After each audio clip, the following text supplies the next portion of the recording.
Five news stories from Ethiopia and Eritrea viewers. Firstly, a Fano coordinator has been injured in a shootout between Fano members and security forces in East Gojam. Several Fano members were arrested. Some police officials were injured as well. Secondly, reportedly, Addis Ababa police has launched a crackdown against those participants in Adwa celebration who tried to create a law and order situation, and some arrests have been made. Thirdly, we know that more than a month ago, two ENDF generals were appointed as ambassadors. General Bacha Debele and General Hassan, they were appointed as ambassadors. Now, they were undergoing training before their appointment. Today, they completed their training and now they are being appointed. Bacha Debele, General Hassan, and Dr. Salashi, they are being appointed as ambassadors. To which countries are they being appointed? Fourth viewers, two names are being mentioned in the ongoing edible oil crisis in Ethiopia. Two persons are being pointed out that they are behind this crisis and they are allies of PM Abiy. Who are they? Are allegations against them true?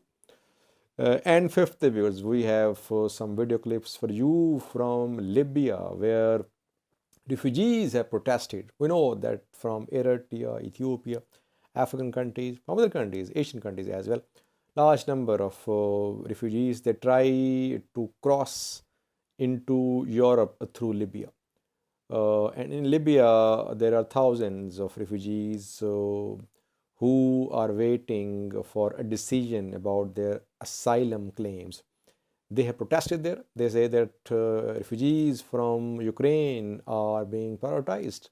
They're being priority. But here in Libya, for years, refugees are in prison, but no one is listening to them. I would clip for you. First, viewers, we know that during Adwa celebrations, slogans were chanted against Addis Ababa mayor and in support of Baldra's party head Skandar Naga. We saw people chant slogans. Addis Ababa government not officially but unofficially says that some forces try to create law and order situation.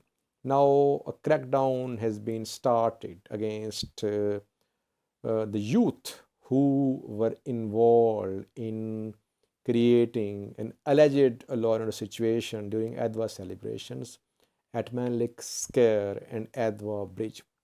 Some arrests have been made. Three pictures are being shared. These three persons have been arrested in connection with Adwa celebrations.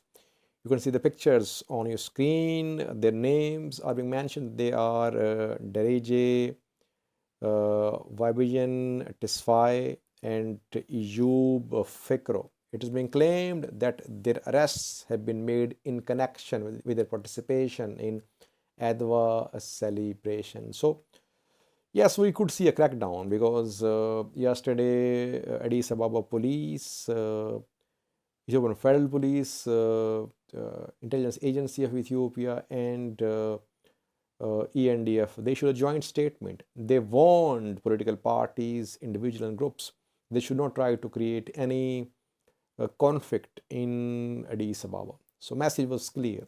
Yes, crackdown is underway. Secondly, was in a shootout today between Fano militia members and security forces. Some Fano, at least one Fano member was injured. He was taken to a hospital, and some police officials were also injured. Some say that some police officials have been killed. No confirmation about the death of police officials, but some have been injured. The incident happened in Mota town of Gojam, East Gojam zone, where reportedly security forces tried to disarm Fano members. They resisted. A confrontation happened, armed confrontation in crossfire. Fano coordinator of Mota city was injured. You can see his picture on the screen. He was taken to a hospital where he is undergoing a treatment, and some police officials were injured too. Then local Fano members they arrived on the scene. Police made some arrests. Later, Fano members they took out a rally. They blocked roads in Mota town. Sorry, you can see the picture of the protest in Mota. And later, reportedly, Fano members who were arrested they were released. Protest came to an end, but Fano coordinator is still undergoing a treatment. Thirdly, was more than a month ago, it was announced that two ENDF generals would be appointed as ambassadors, General Bacha Debele and General Hassan.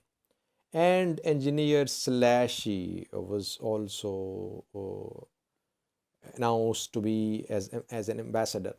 Now the three persons and others they have completed their training. Now they'll be appointed as ambassadors. So today, Domake McConnell in a ceremony addressed these new ambassadors at the completion of their training. Where will they be appointed as ambassadors? What we've learned so far shows that General Bacha Debele is being appointed to Kenya as Ethiopian ambassador. General Hassan will be appointed to Egypt, Dr. Slashy to the US. All three assignments are very key assignments. Kenya is of huge significance for Ethiopia.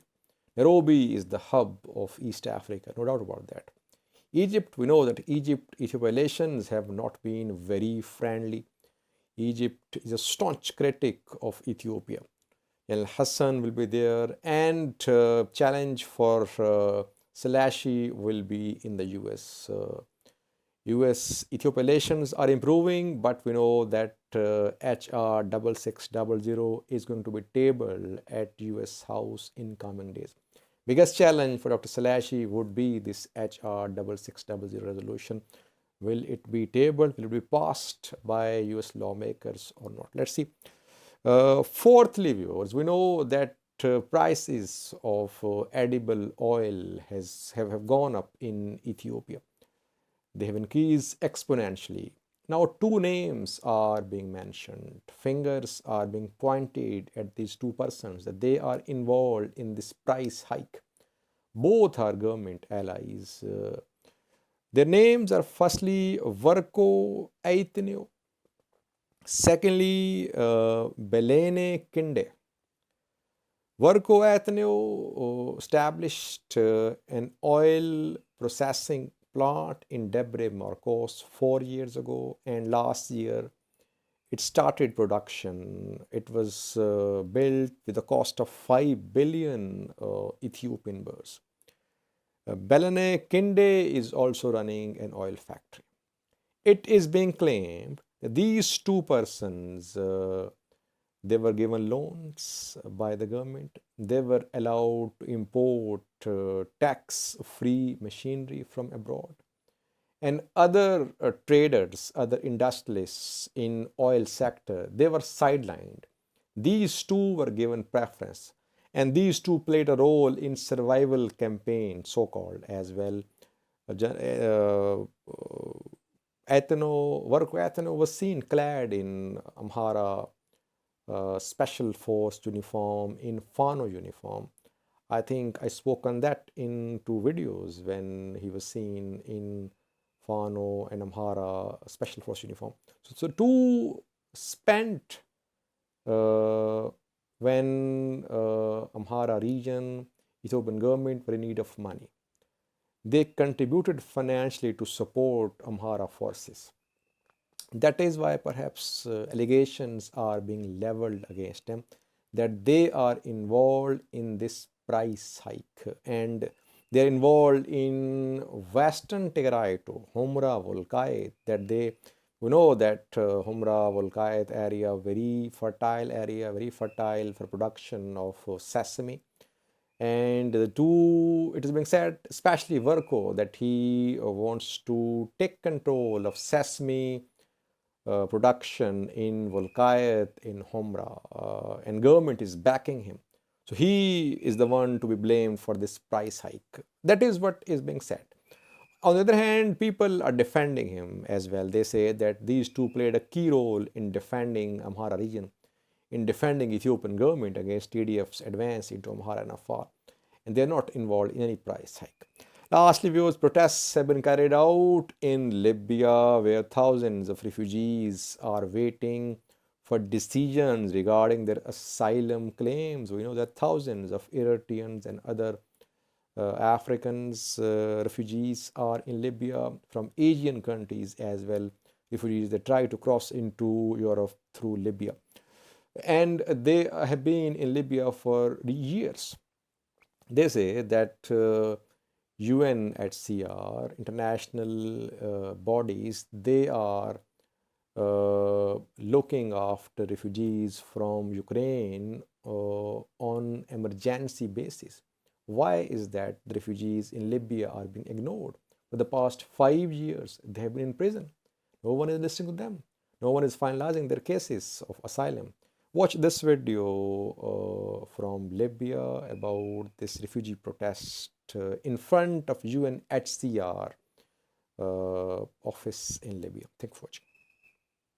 Are victims of the European pushback, and they claim that they have spent more than 5 years within the country, and they submitted their asylum claim to the office of the UNHCR, but up to then there has nothing which have been done. Some of them have been spent or have been subdued to spend more days in Zintan detention centers and different detention centers. Some of them are also victims of the CDC, the city in which lasted for 100 days in front of the UNHCR headquarters in Saraj at the community center. And here their claims are very rare. They know that they want the UNHCR to process their file, because it can't take more than 5 years without your file being processed. They do not know their status, either they have been granted asylum or not, either they have been granted or recognized as refugees or not under the 1951 Geneva Refugee Convention. Their claims today is not the first of its kind. We were among the people that sat in front of the CDC. We were trying to call for a fair treatment, which is not happening within Libya. They claim that they do not have safety within the country. If they go back today to the Libyan society, they are not welcomed. They are tortured, they are extorted, as they claim that they have become the hidden workforce to the Libyan economy, which needs the European Union to revise its migration policy. And we call on all the international community to stand with us in solidarity and to also pay attention to the lives of these individuals, not to just be regarded as immigrants, asylum seekers, or refugees. These are human beings. Among them are parents, among them are doctors, among them are human beings who have individual claims that needs to be recognized, that needs to be respected, as you can see. They are fathers, they are parents, and that is the issue. Thank you.